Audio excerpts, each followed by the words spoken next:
Mga pag-aari po ito na nakalagay po sa mga listahan po ng, mga opisina ng pamahalaan.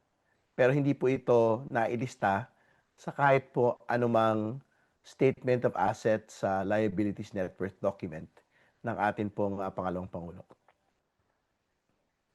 Sir, can we ask if meron po ba kayong pwedeng maibigay na estimate number or how much po, billions po ba aabutin din itong properties na ito?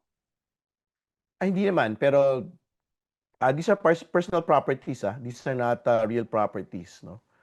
Um, ito po ay, papasok pa rin doon sa milyon-milyong, pisong halaga 'no. Lalo't higit, ah, hindi naman ho ito isa o dalawa lang 'no, kundi numerous, pieces of, property, 'no. So, yan po ay, I think, we'll get a valuation expert for it.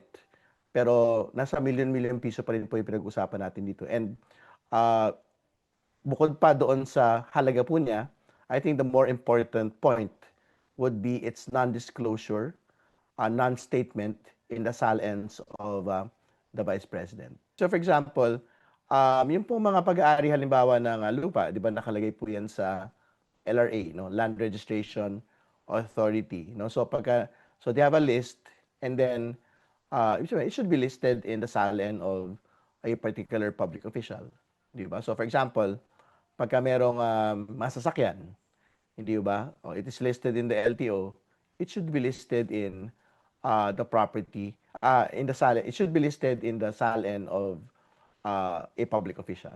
So yung mga gano'n pong mga, opisina ng gobyerno, meron ho silang tala nung pong mga pag-aari ng, lahat po ng mga may pag-aari ng ganitong partikular na mga properties.